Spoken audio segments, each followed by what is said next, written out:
Alrighty, morning everyone, and welcome back to another beautiful video on this beautiful channel on another beautiful day. In today's video I want to talk with you about silver manipulation. That is something that you have probably already heard about if you are somewhat active on YouTube in regards to silver and precious metals in general. And I think it's something that most people think of as one thing when it in reality is a very different thing. And we're going to talk about that today. We're going to talk about what kind of consequences that can have in the future and how much this actually has grown over the last couple of years, because that's actually quite amazing.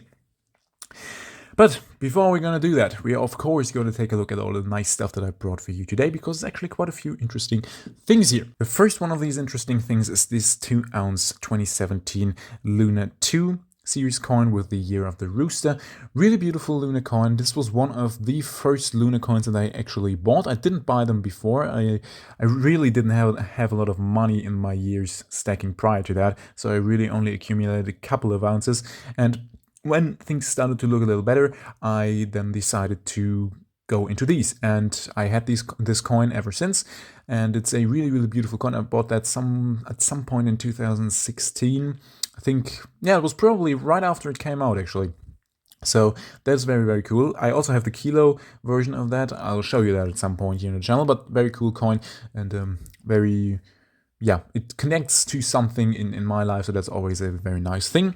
Next one is a 50-year moon landing coin, and this coin was actually minted by the Perth Mint, which, you know, this one was too, but I think this one had a mintage of around 25,000 pieces, maybe 50. I'm not 100% sure about that, but it's a very nice coin, and I think that the design actually looks really interesting. I've seen some designs from other mints that did that with like a massive astronaut all over the face of the coin. I like this one. This is a little bit more, you know, relaxed and not so in your face, right? I think it's kind of nice because of that, and so yeah, that's why it's here.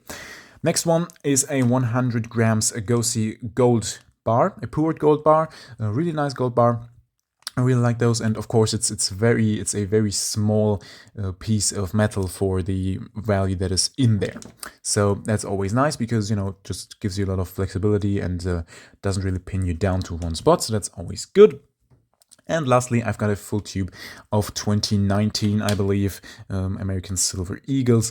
Really cool. I really like the old design of the Silver Eagle. I also like the new one, but the old one kind of just, I don't know. I'm still not really convinced about which one is going to be my favorite, but I like the old ones and I really also like the new ones. We'll see. Alrighty, so the manipulation of silver.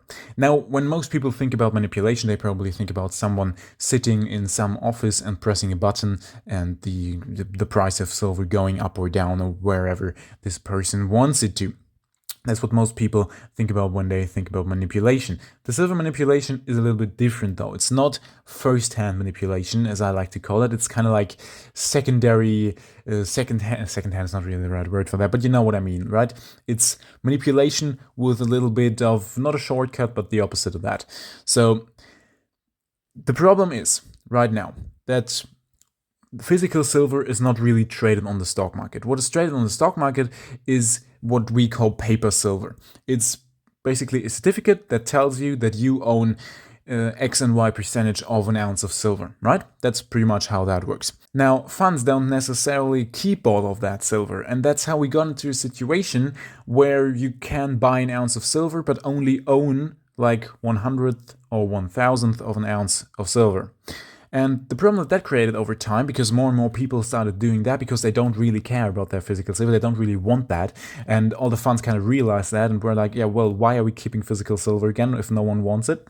So they kind of just cut that out, and that's the reason why, when I started, the manipulation of silver was not major. It was already there, but I think it was like, I don't even remember because I didn't check stuff like that, but I know that like 5 or 6 years ago, it was like around 100, a little bit less than that.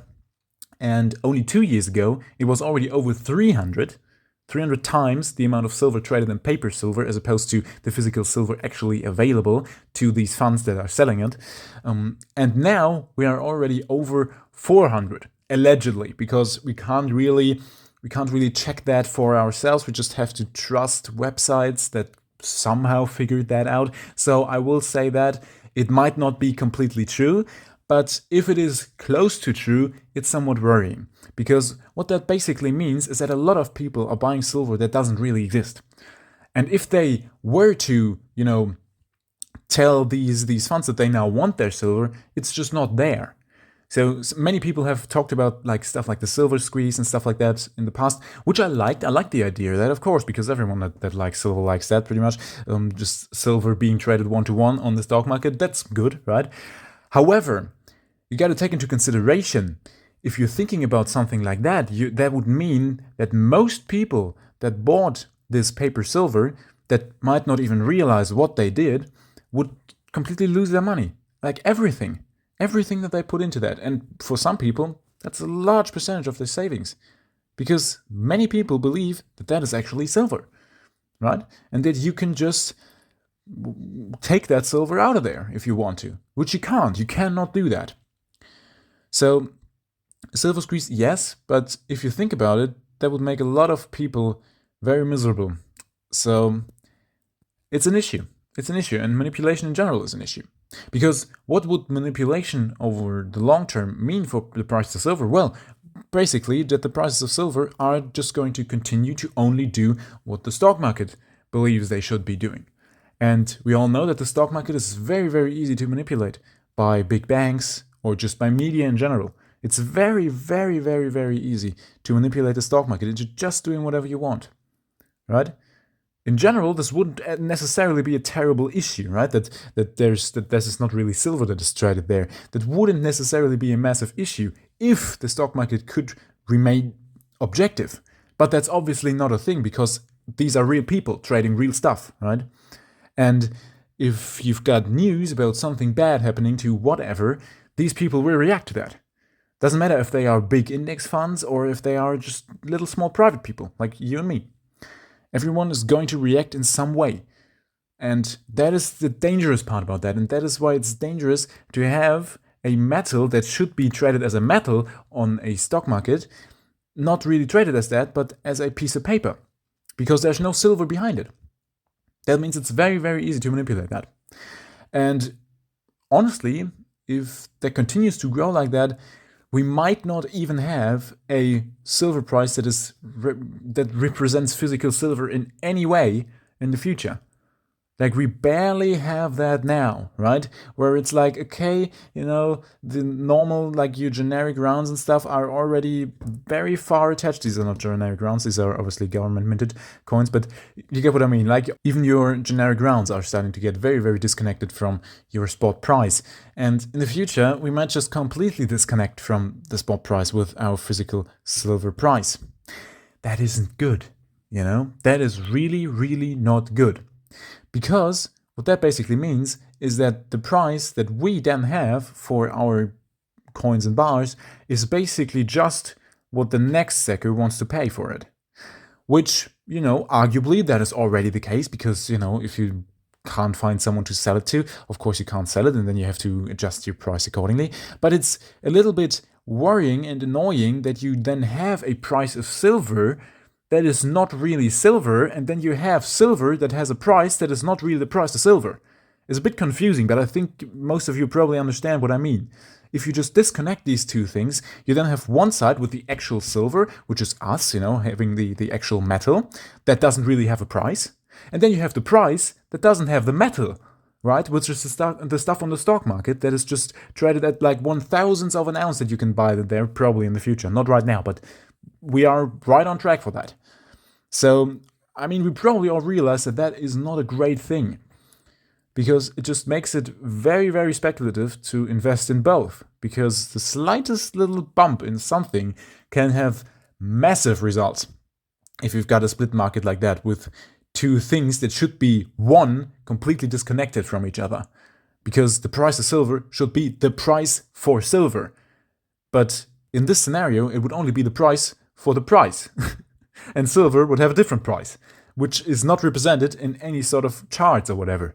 So, wow. In my opinion, these are interesting times. And I'm not really sure how this is going to pan out, but I quickly wanted to explain my point of view on this manipulation and how I think things could evolve in the future, and where my mental problems basically are with this. Well, mental problems, everyone's got those, but in regards to silver. So I don't know. I think it's going to be interesting. I think this manipulation story is not over yet, and I think we haven't seen the end of it. Definitely not. And I'm interested in what's going to happen in the future. Are maybe just big industries going to just buy up a lot of physical silver and then completely disconnecting it from the price in the stock market, because the price of the stock market is not really going to move because industries are buying a little bit more silver, because, as you know, there's 400 times more silver traded on the stock market than there could ever be. So probably won't have a large impact. But then again, if it's pushed through the media a lot, that might have an impact. But it's just so unbelievably unpredictable that we can't really do anything but speculate and hope for the best, of course, because, there's nothing else we can really do. If you've got any more questions about that, be sure to write them in the comments below, and I'll do my best to answer them, as always. It's not a very easy topic, so as I said, I'll do my best. I can't guarantee you that you will get like a great answer or whatever, but I'll do my best. And so, yeah, if you want to, you can rate the video with like a thumbs up or a thumbs down, whatever you might want to do. And if you want to, you can also subscribe to the channel. That would mean a lot to me. Have a fantastic week, and until next time.